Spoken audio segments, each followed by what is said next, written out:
Ci troviamo qui presso la sede del Popolo della Libertà Portuguaro con Pietro Rambuschi, capogruppo in Consiglio Comunale per il PDL. Per concludere invece volevo chiederti, so che oggi sei andato a Venezia per un incontro in regione, immagino, RFI. RFI, per quanto riguarda la nuova stazione delle autocorriere che dovrebbe Sì. essere edificata vicino alla stazione dei treni. Sì, bene, io sono stato appunto perché ho voluto sentire prima la Regione Veneto, la quale ha stanziato i 500.000 euro per la nuova biglietteria della stazione ferroviaria, ma ho voluto sentire anche RFI e ho avuto appunto notizie da RFI che loro non sono per il momento in grado di dare questo finanziamento che mi sembra che è intorno ai 300.000 euro la loro quota, perché c'è ancora in sospeso qualcosa con la regione. Quindi per un problema burocratico direi, perché è solo burocratico, tra regione e RFI, di fatto questi 300.000 euro che dovrebbero essere stanziati da RFI come da protocollo d'intesa insieme alla TVO. Ecco, quindi Regione e TVO hanno già stanziato i soldi. RFI dice io avanzo soldi dalla Regione, quando la Regione mi darà i soldi io stanzierò i miei 300.000 euro. Allora ho cercato di mettere vicino le parti e mi sembra che in giornata odierna, senza il mi sembra, io ero presente quando dalla regione hanno telefonato prima a RFI per cercare un accordo che avverrà probabilmente la prossima settimana.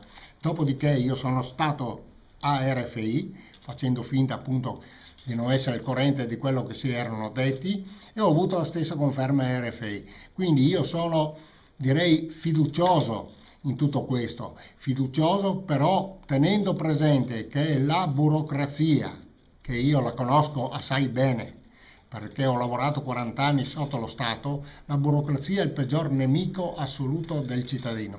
Perché ha tempi molto lunghi. Lunghi, lunghissimi, impossibili. Quindi anche le cose normali e scontate non si devono mai dare per scontato quello che non hai ancora avuto. Ma secondo te c'è la possibilità, visto che mi dici la burocrazia ha tempi molto lunghi, che in attesa della nuova stazione delle corriere vengono messi dei container? Cioè, questa è la possibilità che ha prospettato il sindaco Bertoncello. Io di questo l'ho solo letto sui giornali locali.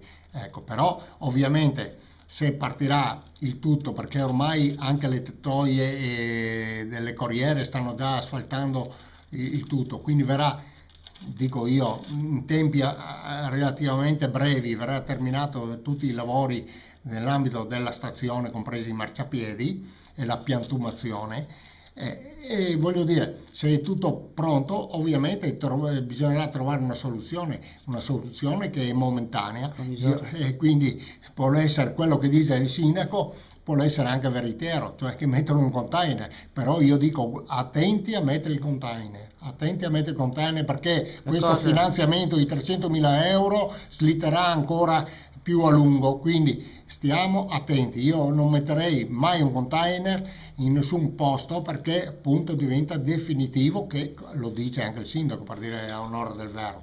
Ecco, stiamo attenti perché RFI e Regione bisogna sollecitarla continuamente perché loro trovino una soluzione dei loro problemi che non riguarda La città di la città di Portogruaro perché è un problema precedente. Tutto lì.